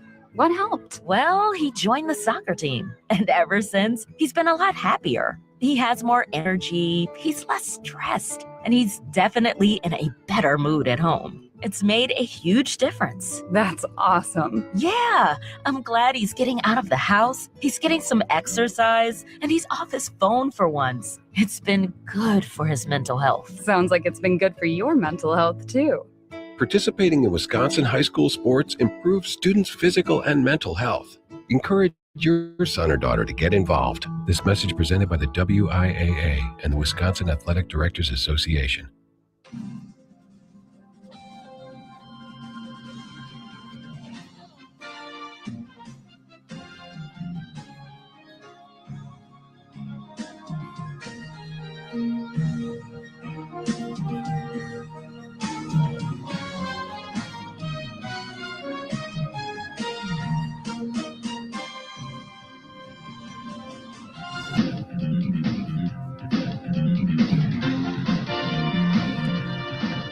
And welcome back. It is the Big High School Sports Show on 98.9 WXCO, WXCO.FM, mobile devices, and Alexa by searching WXCO, and on the Civic Media app with BJ Brandt. I'm Chad Holmes. Now it's just me and you. Yeah, it's a little different on this show. Yeah, the big group of guests, and we really appreciate Matt Kleinhans and Jeff Schneider and Cole Vance Lyken. One thing that cut across, I think, all three of the guests tonight is how much they all love high school sports. In all different facets. Yes. I mean, from the officiating side, you could sense Matt's passion to be a part of the game and continue growing the game. And his growth is different than the growth that Jeff sees and the growth that Cole has seen throughout his career. So it was really, really fun to get that perspective tonight. Let's talk some hockey. To start with the Wisconsin Valley Conference on the boys' side, you got Stevens Point in first place at 6-0, 14 wins and 2 losses overall. Wausau West 5-1 in the conference, 17-1 overall. Everest 4-3 in the conference, 9-7 overall. Marshfield 2-4 in league, 5-9 overall. Wisconsin Rapids 1-5, 5-11. East Merrill United 1-6, 5-11. And there was some conference activity last Thursday night. Wausau West survived Marshfield. It was turned into quite a game. It was a wild first period with 7 goals scored. And then even late in the third period, it was 5-4. And Marshfield banged the pipe. And then West came right back within about 10 seconds and scored, made it 6-4, won that game. Cooper DePoit, a hat trick. Julian Scalcucci came off the bench, stopped 24 of the 25 shots he faced. Cole Kenny had 2 goals for Marshfield. Also that night, Stevens Point, and actually Stevens Point will say they took care of business rather impressively, I think, in both their conference games. Thursday, beating East Merrill United 14-0, Grant Molsky a hat trick, and then last night it was a makeup game against Wisconsin Rapids, I believe. Yeah, that was postponed, and they went to Southwood County and won 7-0. Grady Miller 2 goals, but the thing that jumped out, 50-11 in shots on net. Both West and Spash have set things up for tomorrow night. Yeah, they have. I mean, both teams have kind of taken care of business in their own way. I mean, Jeff talked about it, the highs and the lows and the ups and downs of a season. So like you look at the 6-4 West Marshfield. Well, Marshfield played well and West played good enough, And by the way, I should mention West did beat Eau Claire North on the road last night, 5-1, 5 different goal scores, 55-20 edge and shots. And with that Stevens Point game on the horizon, I thought West came out with a lot of energy, a lot of focus, and I thought they played very well. Yeah, I mean, just listening to the game a little bit, they controlled play a lot of the time. I mean, and certainly, Julian had to make the saves because he did get tested in that game. But kudos to the Eau Claire North goalie, because without him, that game's a totally different score. He had himself a night. Yeah, I mean, it certainly seemed that way between that first period, 22 for 22 on some really quality shots too. Correct. At least that's what I said on the radio. No, it really was. It really was.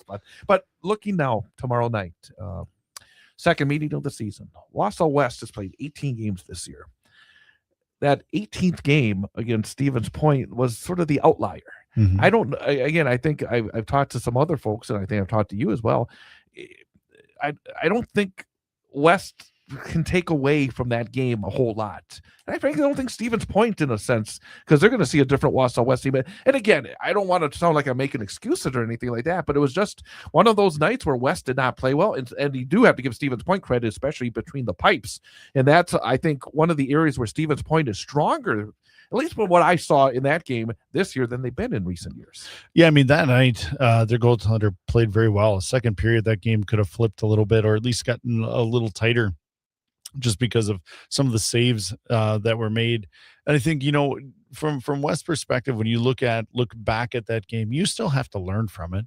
And, and you looked at some of the guys that were making early season varsity debuts that are now seasoned varsity players. And I think that's a big part of the growth in student athletes, as they learn what the varsity level is, regardless of what your age is. And if you look back on that game, there were some kids that had to grow up really, really fast, and they've done that over the last few games to set themselves up for this second opportunity here against Spash. And I find that Stevens Point did like Wausau West did. After the loss to Stevens Point, the Warriors bounced back really well. And I think Stevens Point, they had a couple of the games I felt like, they lost to Neenah, they lost then to Hudson. It would look like, well, is Stevens Point scuffling a little bit, but the last 2 games they have come out and done what they need to do. And I think that's, again, one of the things, no matter who you're playing, it's all about the team that you bring out there. And it looks like Stevens Point has got that little bit of an edge back to them the last 2 games. Yeah, I mean, when you score 21 goals over a 2-game stretch, you're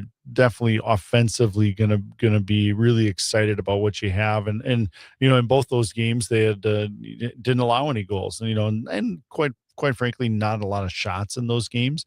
But at the same time, sometimes those are the hardest games for goalies, because the kids get so offensively minded that the opportunities that the other team gets are going to be some great A's. It's 2-on-1s and 1-on-0. So they've obviously taken care of that side of the rink as well. Tomorrow's game is, for entertainment purposes, only the number 2 and 3 teams in the state. And the number 2 and 3 teams in the bracket. And the number 2, it could potentially. I mean, you look at the top 3 teams. Crazy? They're all in the same section. So they're going to see each other, you would think, at least one more time beyond this one. Which is a little tangent here. So it means right now you look at, I think it's the consensus right now that the 3 top teams in the state are Hudson, Stevens Point, and Wausau West. I think that's based on the production these teams have had so far this year.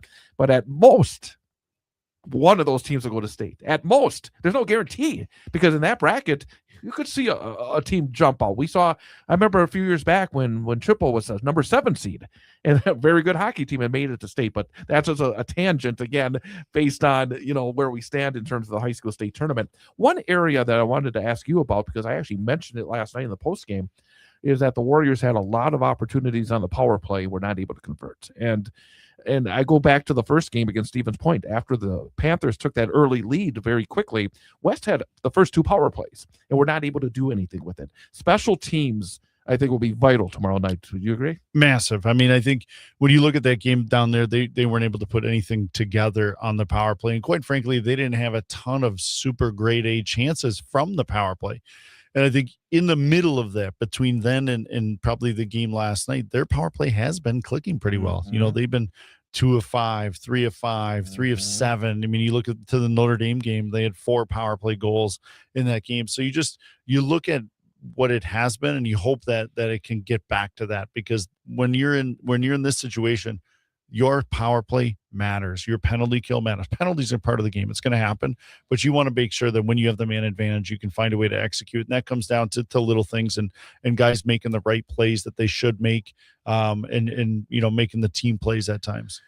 When you traded in your coach's hat for the announcing hat, you're going to have to answer questions like the one I'm going to give you right now. I'm going to ask you to put on both sets of hats here for both teams. First of all, I'll make it easy first. For Wausau West, put your coach's hat on. What are the most important things Wausau West has to do tomorrow night to win the hockey game? I think the number one thing they have to do is they have to execute on the chances they're going to get early in the game. I think as a group of people that have had limited success against Stevens Point, I think they have to first convince themselves that they can. And I think that's a big part of this process for them, is to understand how good that they can play. But for them to win the game, they have to execute early on. If they get a power play early on, they have to at least create some super high quality chances and hopefully execute and get out on the front foot a little bit. They've been able to play well defensively here of late. I think they have to be a physical team that they've had success with. I think that's a big part of who they are and what their identity is, but also know where that line is, because Stevens Point's a team you don't want to put on the power play and find that line. And, obviously, I think when you think about a team that's going to have success, your best players have to be your best players. And tomorrow is a great opportunity for those guys to show up and be a high quality high school hockey team. Even though you're wearing a Wausau West pullover, I'm going to ask you to put on a different hat and tell me, what does Stevens Point have to do to be successful tomorrow night? Well, they're so similar. When you look at these two teams, they both have a really dynamic first line. I think when you look at the depth right now, Stevens Point was able to beat Wausau West last time because of what their second and third line did. Their first line scored the 1 goal. They created a power play goal, but the other goals were scored not from the first line. And I think Stevens Point had success by some of those matchups. And that's where, when you're home, you get the last line change. And it'll be interesting to watch that. So my coach hat will be on as I watch this game to watch coaches find the matchups and find the different, advantages that you can find in the game. But Stevens Point broke the game open on the power play, and they were able to score a power play goal early and take advantage of that. And they've had success with that. And I think they're a team that when they share the puck and when they move it really well, they're going to create scoring chances. I think the biggest difference from some of the opponents that they've played recently is I think the quality of goaltending they're going to see tomorrow, and hopefully that for Julian and the rest of the Warriors, they have an opportunity to play their best. Tomorrow night, 6:35 airtime, 7 o'clock face-off. Wausau West hosting Stevens Point right here on 98.9 WXCO, WXCO.FM, mobile devices, and Alexa by searching WXCO and on the Civic Media app. One other note about Stevens Point. They play at West, again, schedule could change. They're scheduled to play Neenah, Hortonville, Menasha Friday. That's quite a back-to-back, isn't it? That is a back-to-back. In fact, it's a repeat they've played Neenah now. This will be the second time for them because Neenah got them early on. So, I mean, that's two top 6 matchups for them back-to-back. Looking at the weather, I can't say that is going to happen, but you never know on how things go. So Stevens Point, they go from 2 Wisconsin Valley Conference opponents to now facing 2 top 6 teams in a back-to-back. It's a heck of a week for them in terms of the quantity of hockey that they're playing. Let's talk about some of the other teams in the WVC. We talked plenty about Everest. They did have a nice win against Rapids in their last conference game, 7-1 on Thursday. Griff Bonnell had 30 saves. Caden Allen and Hayden Johnson, 2 goals each for the Evergreens. Last night they had a heartbreaker. Again, a last-second goal fell at Chippewa Falls, 1-0. And that is, and I kind of touched on it, that's a tough loss for the sectional, isn't it? Yeah, I mean, that's one that you go into the seating room and then they're going to say, Chippewa, well, we beat you. We beat you 1-0, and then the rest of the big rivers are going to pile on it too. Correct, and I think that may hurt them in the seeding process. But you mentioned it, like they're a team that do you want to see them in the playoffs? I don't know if you do. I mean, not a chance. Senior goaltender, a whole bunch of seniors, fighting for their another game. Like that's a dangerous team to play against. But yeah, I mean, it's one that obviously a really even game. I think Everest had outshot them a little bit, so it's one of those things, heartbreaker when you lose with 1 to 2 seconds left. East Merrill United, we mentioned they ran into that buzzsaw Stevens Point on Thursday. Then on Monday and Tuesday, they also had games. Monday, they fell to Sheboygan 5-3. Jackson Pierce had 2 goals. Landon Thurs a goal for EMU. And then last night, they were able to knock off Pacelli in overtime, 6-5. Riker Remington, game-winning goal in OT for EMU. Connor Zadroik had 2 goals. Also, Jackson Pierce had a goal. Pacelli tied the game up with 6 seconds left in regulation. So there's some late heroics around the Wisconsin Valley Conference teams. But I wanted to touch on Jackson Pierce, the junior. Now he's got 20 goals on the season. I mean, I'm not sure what the EMU record is because I don't recall too many. They've had some talented offensive performers, but they have not been able to had enough, I think, around some of these players. And I think they have a little bit more around Jackson Pierce. He's taken advantage of it. But for the junior to have 20 goals already, very impressive. Yeah, I mean, when you look at how they've had success, a lot of it is driven through him.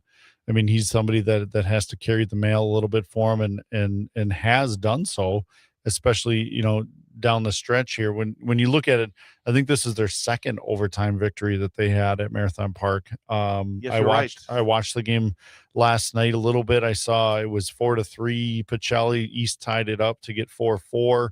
And then when I was standing there, pulled ahead, and I was like, I just left at that time and obviously saw the result today, but just an exciting hockey game to be a part of. And Jackson Pierce has been a big part of the success that they've been able to have. And looking ahead to tomorrow night's slate, we've mentioned, talked a lot about West and Stevens Point. And the first time around in these 3 games, you would have said, oh, that West Stevens Point game will be the best game of the 3.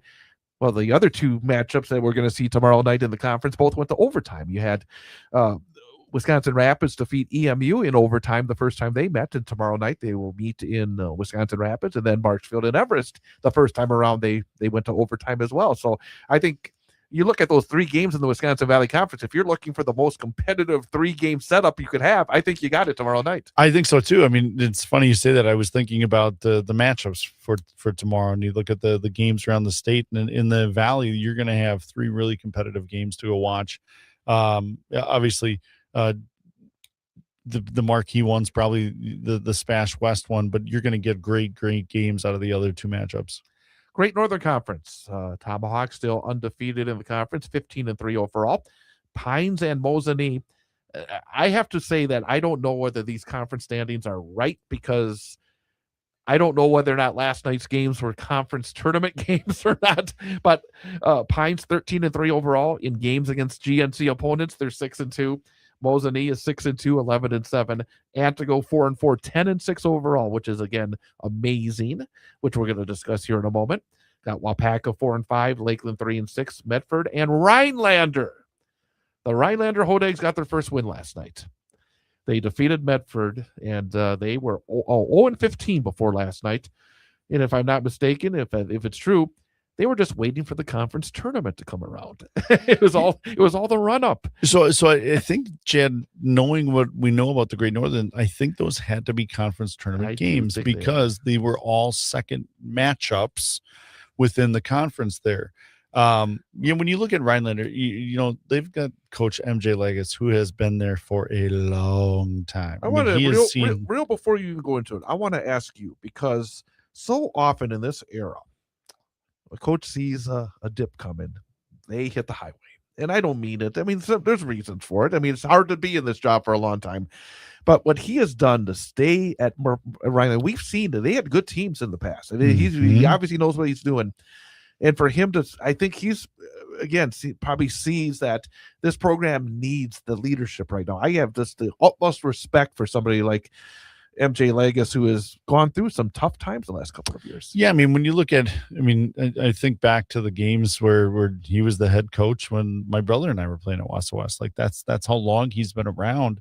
And he's had some super successful seasons when they went to the 2 divisions, the sectional finals, and some of the stuff, the success they've had there. Obviously not a wins and loss success for them this year, but I think obviously knows that there's some growth coming for them as they've got some good young players within their community. They're going to make an impact in their program. But yeah, I mean, for them to get that first win, there's probably a lot of excitement, and in the way we believe it to be, the conference tournament structure, they get to move on in the conference tournament. That's exactly right. And they're actually going to play Antigo. Antigo beat Lakeland last night 1-0. Lakeland had 38 shots on net. Antigo had 16 shots on net. Again, it was the freshman goalie Austin Martinson who came up with the shutout. I mean, I said it. Antigo's 10-6.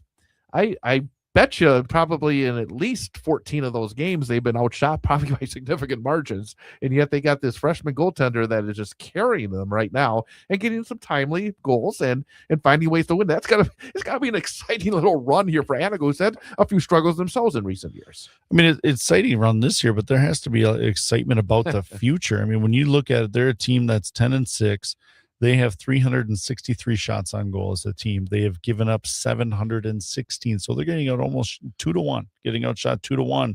And they found a way to have 10 wins in their schedule. And it's obviously a big part of them is their goaltender, their young goaltender. But they've been able to, part of that is, yes, he has to make the saves, but you got to find ways to win. And that means you got to find ways, whether it's scoring on the power play, blocking a shot, getting a breakaway, whatever it is, you have to find ways to get one more than your opponent. And you know as well as anybody that for a goaltender to put up the numbers that Martinson is doing, that he's getting help, because you give up a lot of shots. It probably means he's seen most of the pucks, and they got a system that probably works really well, that they know that they're going to have to take some pressure. But just make sure you're not screening your goaltender. Give your goaltender a chance, because you can't be stopping all those shots if you're being blinded on 10 of the shots. Yeah, I mean, obviously they've kept shots probably to the outside, or like you said, being able to see it is a huge part of it. I mean, and they're at the age now where if a goaltender sees the puck, they're probably going to stop it. I mean, that's the reality of the skill level that this is at. I mean, and you look at the games that they have lost, 2-1, 5-2, they've had 3-1, and then they have a couple lopsided ones where Tomahawk and Pines seem to have their number a little bit, but Yeah. Tomahawk and best Pines teams. up until last night, those two teams have had everybody's number in that conference. Quite a week for Mosinee. They played 4 games in 5 nights. Thursday, they went to Sean Bonduel and lost in double overtime 4-3. The freshman Reed Butala had a hat trick. That's not a good way to start this stretch. But then on Friday, they took on Kingsford, Michigan, another double overtime game. This time they won 4-3. Reed Butala had the game-winning goal. He's got 18 goals now in the season. Then on Monday, they went and played Lakeland and won 3-1. And then last night, you're thinking 4 games in 5 days. That's then the fourth one is the tough one against Pines. Pines came into Mosinee, and Tyler Bars had 2 goals. Mosinee beat Pines 4-2, and Pines had a 35-29 edge in shots. So obviously it was a very competitive hockey game. But boy, I mean, those 3 wins in a row after what would be considered, I think, a disappointing loss against Sean Bonduel.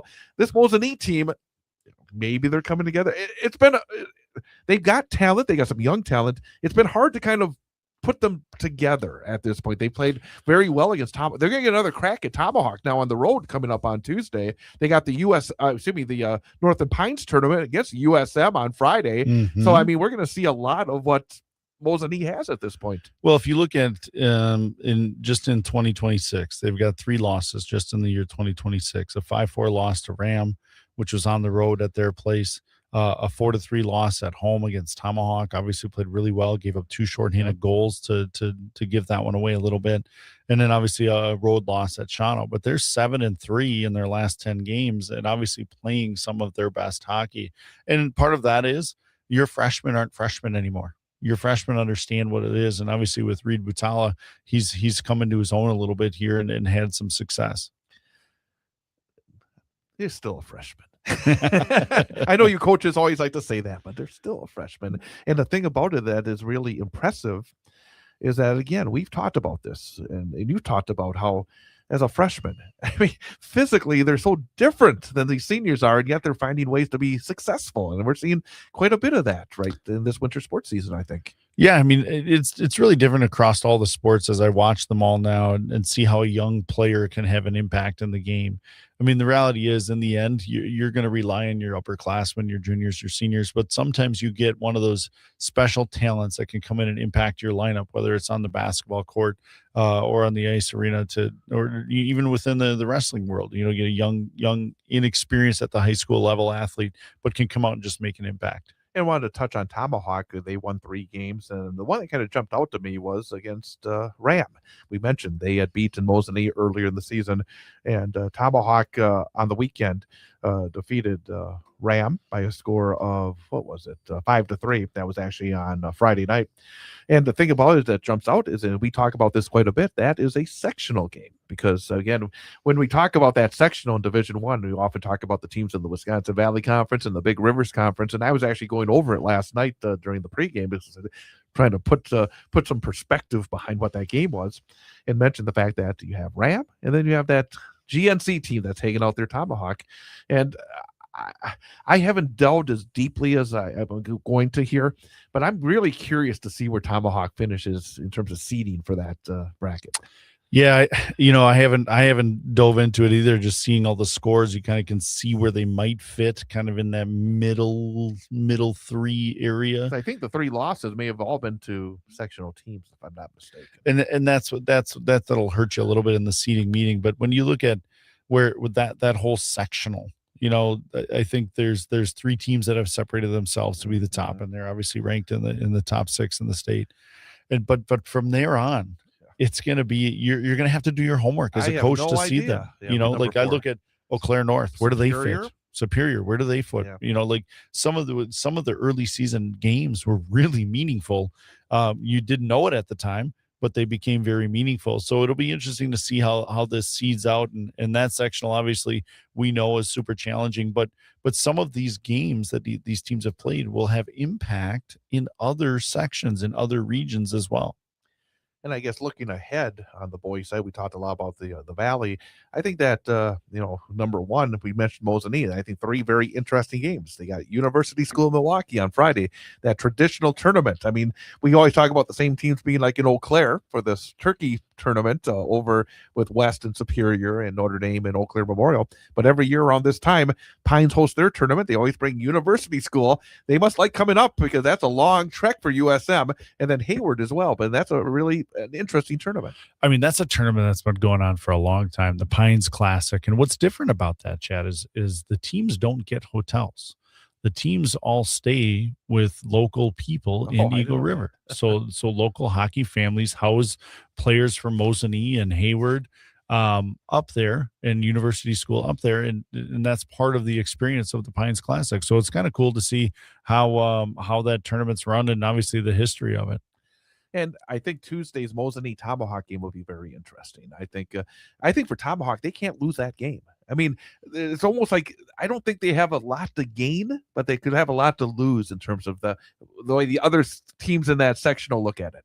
Yeah, I mean, obviously they played them super tight. Mosinee and Tomahawk played really tight game before that, and it's not that long ago. So there's not a ton of difference between those two teams right now. So you'd fully expect to be an outstanding hockey game within their conference tournament structure.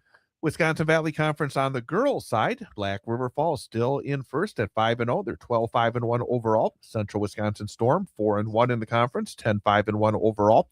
Wisconsin Valley Union 3-3, 7-7. Pines 1-3, 3-9-2. Medford 0-6, 0-13. Let's talk a little bit about the Storm. Friday night, I know that you saw them against Eau Claire area over at Greenheck. 2-1. ECA Stars knocked off the Storm in overtime. Jaden Yurkovsky had the lone goal for Central Wisconsin. Cami Floor had 38 saves in that game. And then both of us saw them on Monday, game that we had here on 98.9 WXCO. Storm defeated Northern Pines 3-1. Jaden Yurkovsky had 2 more goals. Ava Whitmore a goal for Central Wisconsin. 16 saves for Taylor Simonson.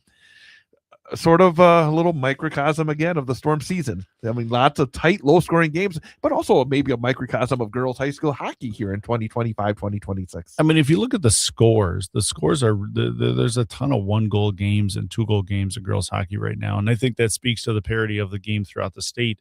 I mean, Black River Falls, probably the hottest team in the state right now. 2 great wins. Two great wins this week for them. They beat Superior 5-4.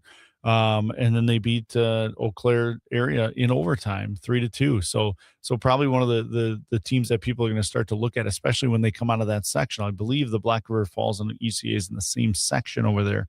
So that's a sectional game for them. But the Storm, they've struggled to score. And I think that's been the biggest challenge for them. And talking to Coach Wimmer and they're changing things up a little bit to try to find ways to score. And I think that's been their biggest, as you and I have seen over the last couple of years, they have the goaltending. They have outstanding goaltending. And they've relied on that a little bit too much this year. I think they've had some opportunities to separate some games. But getting to that fourth goal has been really hard for them to do. And they are scheduled for a massive game on Friday. I mean, we talk about the brackets and talk about, again, it's not that far off for these, especially for hockey. They have a road trip to Superior, and they put themselves a little bit behind the 8 ball by losing to Superior down in Madison at the Culver Cup. They lost against Hayward. What is their record? It was tied. They had a tie. That's the only time they played, right? Yep. They have not played because Hayward, they were at the Gobbler Cup, but they did not play in the Gobbler Cup Correct. this year, which again throws a little bit of a monkey wrench. So for the Storm, massive game in Superior, because if you lose that, then you're in that little grouping of 3 teams that are fighting for 1, 2, and 3. Then it's 2-1, and then Superior puts themselves in a really good spot because they beat Hayward in overtime just last week. Yeah, I think the Storm, if they can go up into Superior into their place and find a way to win there, it's going to set themselves up. It's going to make for an interesting seeding meeting. But at the same time, like the most recent version of both of those teams, if they can find a way to get a victory up there, I think sets them into a different seat when it comes to the final seeding. You look at that section, it's probably those 3 teams, and it's a matter of where you're going to travel to, or are you going to be at home? And that's kind of the big difference, regardless of no matter what, they're going to have to play those teams to get to the state tournament. And the thing that's always interesting as well is always, where is the sectional final? This year it's being played in Hayward. So they were obvious. I mean, that's where it's scheduled. Last year was scheduled for Superior, but then Superior lost to Hayward in the sectional semifinal. So that threw a monkey wrench, and they ended up playing in Menominee. But it does give Hayward that little bit of a carrot as well. Yeah, it always interesting. I mean, you look on the boys' side, that's at Ram. I think they're the Regis Altoona is the host of I the wanted to sectional ask final. you that. It says it's Hobbs Altoona. Correct. Is that a different rink? That is a different I did rink. not know that. Yes, so it's also Hobbs, but it's in Altoona, so it's the Have you Hobbs been Altoona there? rink. I have, yeah. Is It'll be interesting to see. Is it like Hobbs in Eau Claire? It is not like Hobbs and Eau Claire. I mean, it's a smaller venue, and that's what's interesting to me when you're hosting this section, and what it means when you get, if you get two juggernauts in the sectional final, it's going to be a well-attended game and a super packed house. It just gets me wondering what kind of setup they have for the radio guy, just in case. Chad, you would probably not be happy with that. Oh, there. boy. It does not appear to have that, but I won't speak for them. They got to Maybe move they the got a plug good in spot from for you. Hobbs and Eau Claire to Hobbs and Altoona. Yes. Oh man, because I love Hobbs and Eau Claire, but not Hobbs and. That was I don't know. that's a great venue up there. The what's the name of the Mike Sullivan? Yeah, the Mike Sullivan broadcaster's booth. broadcast booth. That is a fantastic venue for a fantastic guy as well. But what do we got here? About a couple minutes left. What do you want to finish with? Anything on your mind in terms of high school athletics that want to finish with here?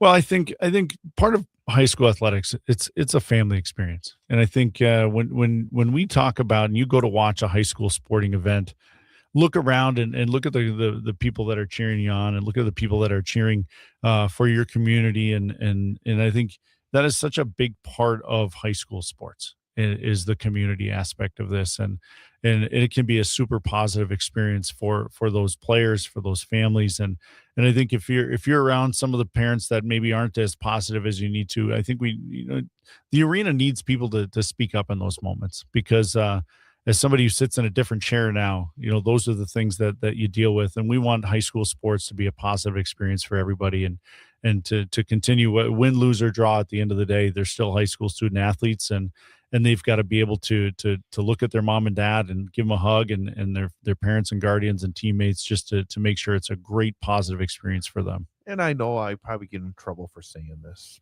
but I'm going to say it anyways. Don't drink before going to a high school event. I'm going to say it. Right?